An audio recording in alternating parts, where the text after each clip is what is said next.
ہائے افسوس میں قربان جاؤں ارے اس رسول کی بیٹی پر کہ جو پردہ کر کے نکلی ارے دربار میں گئی ہازادار رسول زادی دربار میں 4 گھنٹے کھڑی رہی. جب گھر پر لوٹ کر آئی جناب امیر کی نظر پڑ گئی ہازادار زہرا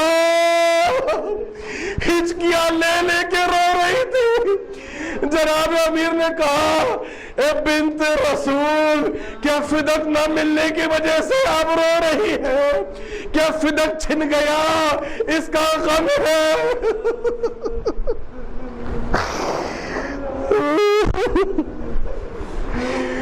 آزادارو زہرا نے کہا یا علی نہیں ارے ایسے فدق تو میرے حسنین پر ہزاروں فدق قربان. یا علی غم تو یہ ہے کہ میں دربار میں کھڑی رہی مگر کسی نے نہ کہا نبی کی بیٹی بیٹھ جا, نبی کی بیٹی بیٹھ تو جا, کسی نے مجھے بیٹھنے کو نہ کہا. ہازاداروں بغل کے حجرے سے ایک بچی کی چیخنے کی آواز آئی. مولا دوڑے, کیا دیکھا ارے زینب کو غش آ گیا. مولا نے زینب کا بازو ہلایا, زینب کو گود میں لیا. جب زینب کو ہوش آیا مولا نے کہا میری بیٹی کیا بات ہے, زینب تجھے بے ہوشی کیوں طاری ہو گئی؟ آزاداروں سن سکو گے تو سنو. زینب نے کہا بابا میں نے سن لیا کہ اماں دربار میں گئی تھی, دربار میں کئی گھنٹے کھڑی رہی. آزاداروں علی نے جگر تھام لیا. اے زہرا کی لاڈلی کل تجھے بازاروں میں جانا ہوگا, کل درباروں میں جانا ہوگا. اجرکم اللہ. بس ایک حدیث اور ایک روایت پڑھ کے آپ کی زحمت تمام کر دوں گا, 2-2.5 منٹ اور لوں گا. عجیب روایت ہے, اگر سن سکو تو سنیں, اور اگر رونا نہ آئے جب جب یہ حدیث یاد آئے گی نا, یہ روایت یاد آئے گی تو آپ بے چین ہو جائیں گے. ہائے غربت زہرا. ایک دن جناب امیر گھر تشریف لاتے ہیں, کیا دیکھا کہ بطول محو عبادت میں مصروف ہے. دیکھا کہ زہرا عبادت میں مصروف ہے. مولا نے جب زہرا کی عبادت دیکھے وہیں کھڑے رہ کر دیکھنے لگے. تھوڑی دیر نہ گزری تھی عزادارو زہرا نے تکبیر کے لیے ہاتھوں کو بلند کیا. بس یہ مسائل زندگی بھر رونے کے لیے کافی ہے. علی نے کیا دیکھا کہ بطول نے تکبیر کو ہاتھ تو اٹھایا مگر ایک ہی ہاتھ اٹھایا. ہائے میں قربان جاؤں, علی جگر پکڑ کر وہی بیٹھ گیا. ہازاداروں جب زہرا کی نماز ختم ہوئی علی نے جگر کو سنبھالا اور سنبھال کر زہرا کے قریب آئے. اے بنت رسول کیا دیکھ رہا ہوں, آپ نے تکبیر میں ہاتھوں کو نہیں ایک ہی ہاتھ کو بلند کیا. سیدہ نے کہا علی یعنی کیا آپ نے دیکھ لیا؟ مولا نے کہا زہرا میں نے دیکھ لیا.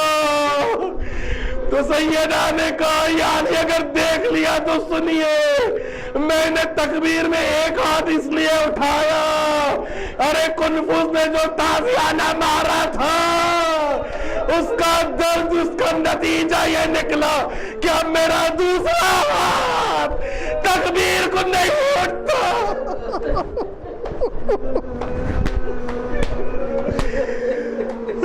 زہرا میں آپ پر قربان ہو جاؤں, یعنی کنفوس کا تازیانہ میرا تکبیر کو ہاتھ بلند نہیں ہوتا, یعنی حد تو یہ ہو گئی کہ میں اس ہاتھ سے تسبیح بھی نہیں پڑھ پاتی.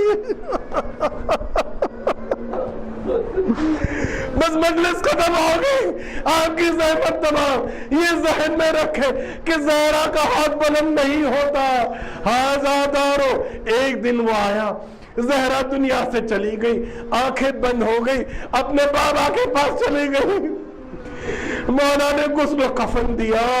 غسل و کفن دینے کے بعد کہا آؤ میرے بچوں، آؤ ماں کو الوداع کر لو، آؤ زینب، آؤ میں کو سنا آزادارو. ایک ایک بچے کر آتے ہیں. زینب آتی ہے، اے اماں الوداع، میں کو سہایا اماں خدا حافظ. امام حسن، ارے سارے بچے آ گئے، اور نہیں آیا تو حسین نہ آیا. مولا نے کیا دیکھا؟ ارے حسین گھر کے گوشے میں اپنا سر دیوار میں ٹیک رکھے ہزاروں قطار روتے جا رہے. اماں اماں. ارے مولا نے کہا حسین جلدی جلدی آؤ، اپنی ماں کو خدا حافظی کرو. حسین نے کہا اچھا بابا. ارے مولا نے اپنے آنسو پہنچے اور کہا بابا کیا میری ماں مریم سے کم ہے؟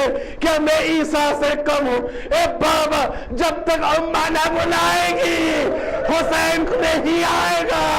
عزادارو ذہن میں یاد رکھنا کہ زہرا کا ہاتھ اتنا زخمی تھا کہ تکبیر کو بلند نہ ہو سکا، مگر جیسے حسین نے کہا کہ جب تک اماں نہ بلائے گی، عزادارو سب نے دیکھا بند کفن کھلے، سیدہ کے ہاتھ میں نمودار ہوئے. محبت حسین، آ میرے حسین، آ میرا غریب، آ میرے لالا جا. میں ہاتھ جوڑ کے عرض کروں گا بی بی، ارے کل کربلا میں جب حسین گرے گا تو وہاں بھی ہاتھ پھیلا دینا.